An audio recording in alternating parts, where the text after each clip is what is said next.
Hello everyone, my name is Jeff Neville and welcome to Selective Imagery. I started taking pictures when I was 7 or 8 years old, and I really shoot just about everything. And here's some samples of what I take, whether it be sunrises, alligators, birds. It's what I do a lot of right now. But I also do macro. I'll do small animals, and I'll do street photography, and I'll use my old cameras to take some black and white photos with. So here's a sample of one of my cameras coming up. So I'm a generalist, but right now I'm focused a lot on wildlife and birds in particular. So I hope you enjoy my channel, and let's get right to the show. Hello everyone, and welcome to 2 photo shoots in South Carolina. This first one was on May 9th of this year, and it was dragon boat racing. And that was done at the held at the Market Common area in Myrtle Beach. And that's a redeveloped area. It's a park, residential housing, business area. What used to be the Myrtle Beach Air Force Base, which closed in 1993. And it's a really great place to have events. There's a lot of things there to do, and for me it's only minutes away. So anyway, a little bit about dragon boat racing. Okay, it was originated in central China more than 2,500 years ago, and a dragon boat has 22 members on the vessel, 20 paddlers in pairs facing towards the bow of the boat, 1 boat drummer or caller at the bow facing the paddlers, and 1 steerer standing at the rear of the boat. So the drummer beats the drums to create a pulsation that you could consider that the heartbeat of the boat. The rhythm from the drummer is used to indicate the frequency and try to sync all of the paddler strokes together, which is critical. The first pair of paddlers, called pacers, strokes, or timers, they set the pace for the team in concert with the beat of the drum from the drummer. And they're responsible to help ensure that the paddlers are in sync with each other. Standard race lengths are 200, 500, 1,000, and 2,000 meters. 500 is the most popular.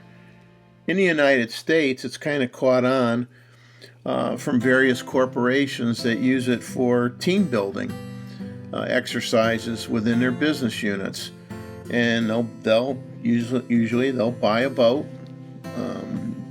Boats are all the same other than maybe color or what have you, but they all have to meet a certain standard, and they will formulate a team, and they'll practice on their own time and compete in events, typically in which they're supporting a charity. And so it's a really cool thing, and it's great team building for employees within a company. It's a lot of fun. We had a team where I used to work years ago. So let's move forward and enjoy a few clips and a few videos of the race. Well, it's always cool to see Spider-Man doing his job. And the drummers for these teams, it was up to them whether they wanted to wear costumes or not, and they were giving away prizes for the team that had the drummer with the best costume. But some wore costumes, some did not. And here we go, we're going to see a race get underway. And, you know, it is pretty interesting. I mean, I never went to any of the ones, through my company. And it was kind of neat to watch this. These people are working their behinds off trying to win these races. Of course, the team that usually won would be the one with the younger people on it that were, in their 20s or what have you. To be expected, I guess. And that angel of a drummer there is really rocking on and getting those paddlers in sync, and they're moving really, really good.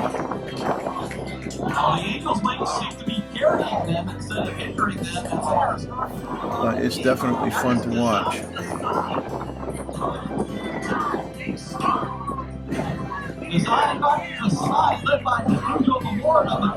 I'm not sure how many meters the run is here for this race. I mentioned, what the lengths could be. I'm not really sure what it is at this location, to be honest with you.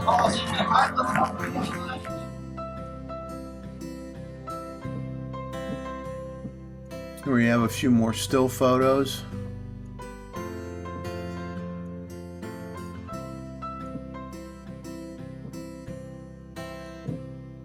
It was a nice day. There were a fair amount of teams, and sometimes for a particular run you didn't always have the full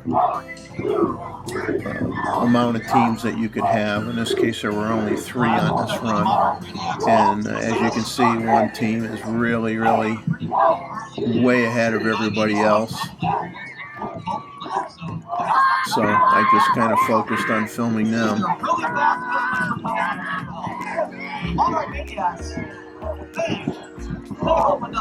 But there were vendors there for food. I'd like to say it was fairly priced, but it wasn't. It was very expensive for the food. And then all of a sudden, out of the blue, this other team just shows up out of nowhere. So they put up a pretty good fight because they were way behind. You didn't even see them in the frame. And then all of a sudden, near the end, they just showed up.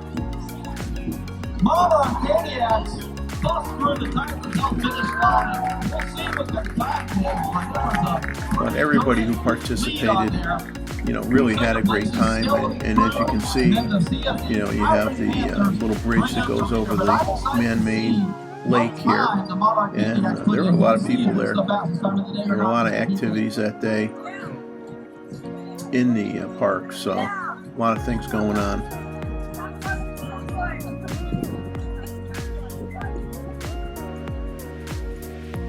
A few more stills. There's Spider-Man boat number 2. This was a still when they started the race. Unfortunately, Spider-Man, I guess, should have been a paddler. They might have had a chance to win, but beating the drum is not where he needed to be. He needed to be a paddler. And here we go, getting ready to see another race occur.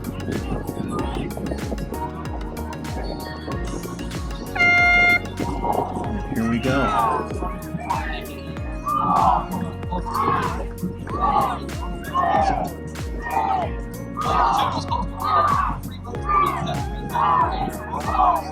But the visitors and the people that were along the banks watching this really got into it. They really had a good time.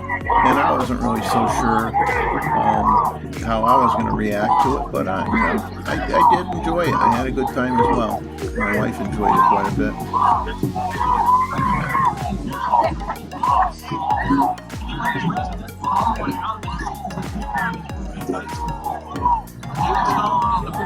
I know the teams practice a lot. They practice very hard, but Dragon Boat Race is an official race. It's sanctioned. It has rules. It has requirements. It has boat design requirements. I don't know how many manufacturing places actually make dragon boats, but other than color patterns or what have you, you can see they all have the same dragon head at the bow of the boat, and exactly the same weight and size.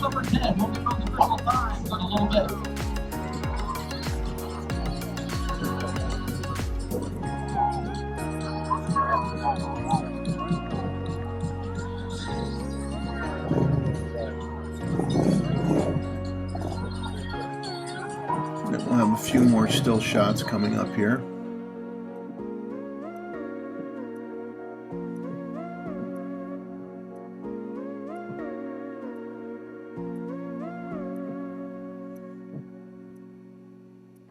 But, it was fun to do.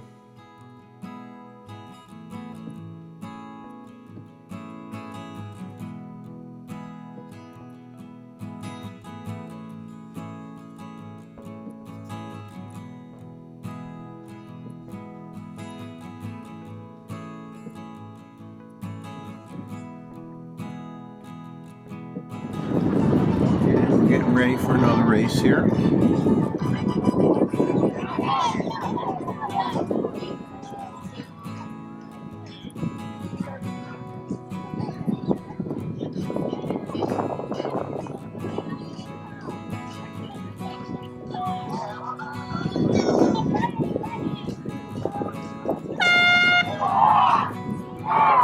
And this will be the last video clip of a race.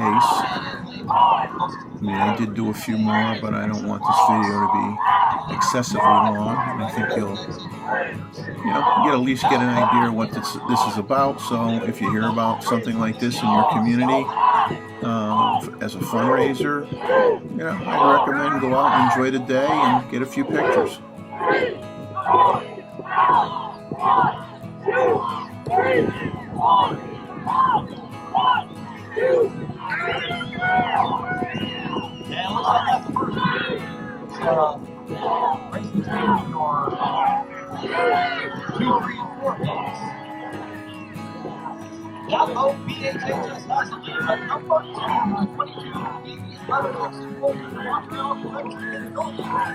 It's obvious that the steerer and the drummer probably have the easier job on these boats.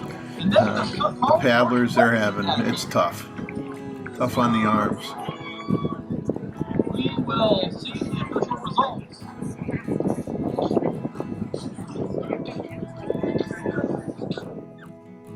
We're going to have a few more still photos here, and then we're going to move on to the second location of the photo shoot in South Carolina.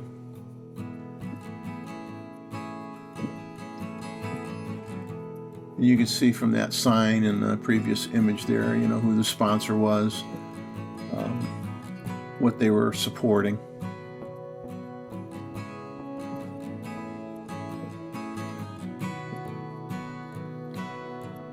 And now we'll get ready to move on to photo shoot number 2. Here we go. We start at McLeod Farms, which is an antique museum in McBee, South Carolina. It's in Chesterfield County, which is bordering North Carolina.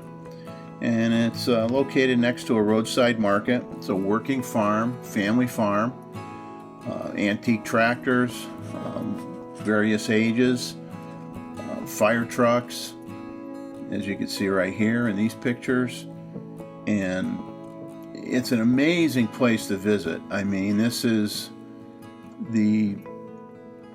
like I said, it's a family farm, and kind of like the head of the family passed some years ago, and he had collected all sorts of stuff.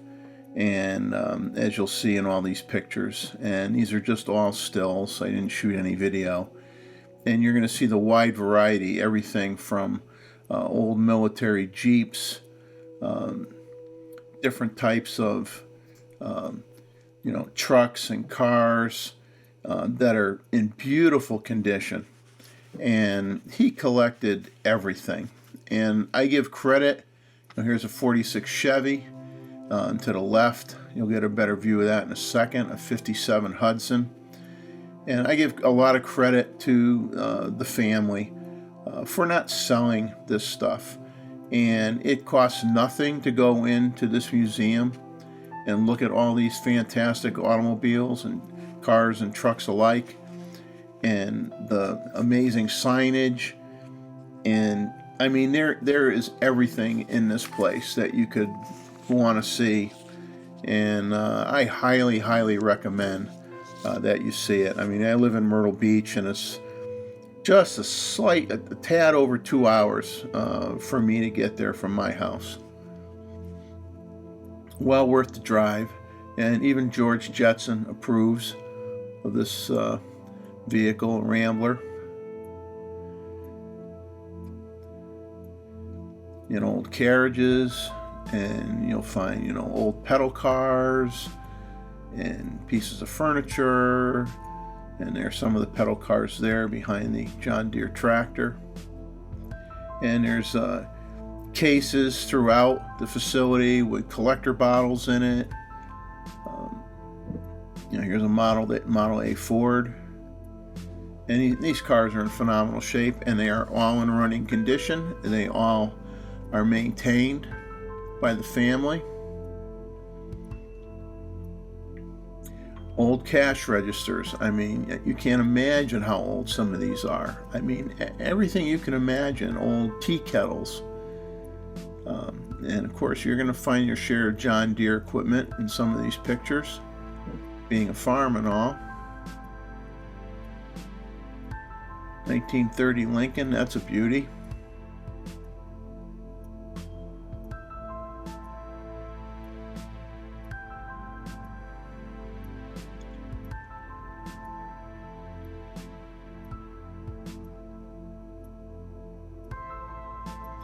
And they got the roasted peanut machine.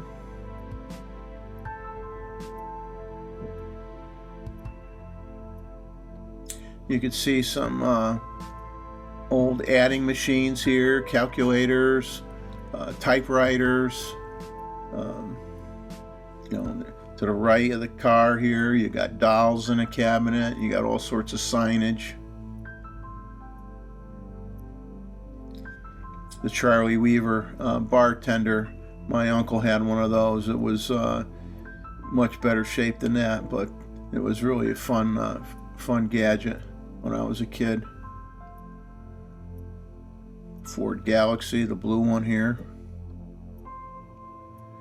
All sorts of old antique bottles, Coke, Pepsi, different brands, old clocks, organs, you know, old stoves, you know, for heating. Here's the organs to the left. There was just so much to see that, you know, I mean, you know, obviously guys are into cars, but there were plenty of things here that women would get a kick out of. I mean, real old Singer sewing machines, old irons that you used to have to heat up on the stove, old washing machines with the ringers, a lot of old farm equipment and saws and things like that, old stoves, pots and pans. This was an old camera. I mean, everything was, you know, do not touch. I respected that. So I didn't go picking through it. I can't really tell what kind of camera that was. Old scales from, you know, these are commercial scales, supermarket scales. And oh, my wife would love to have that in our house right now. She is big into that kind of stuff. Old phone booth, pay phone. That was really neat.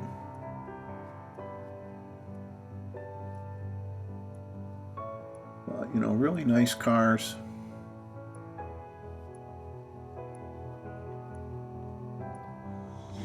I have a lot of respect for people who have something like this and are willing to share it with the public, and it's not a private collection and people get to see it. I mean, there are people with private collections that maybe once a year or something they'll open up their doors to the average Joe to come in and see what they have. But I like places where, you know, they're open year-round and you can go and visit. Barbershop. Signage there, and a couple of old looms. My grandmother had one of those. Those are really cool to see. Brought back a lot of memories for me. Some more pay phones.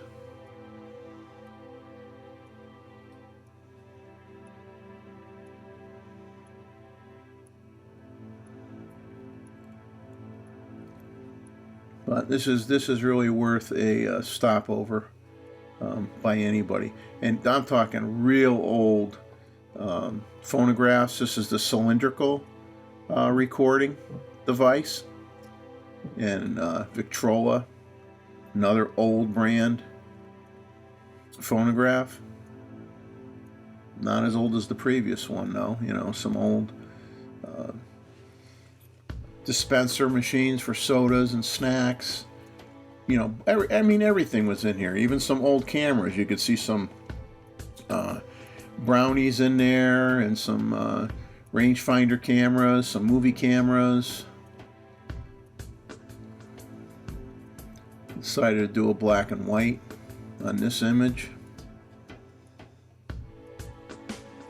This was outside of the building.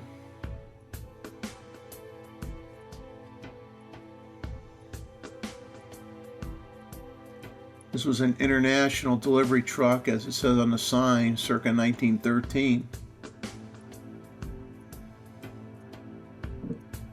Whole row of predominantly John Deere tractors.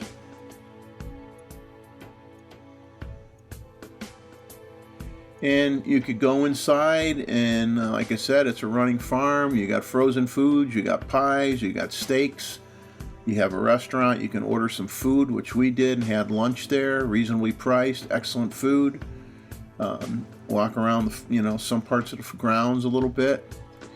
Well worth the trip. I highly recommend it. And that's it. That's it for the video for this week.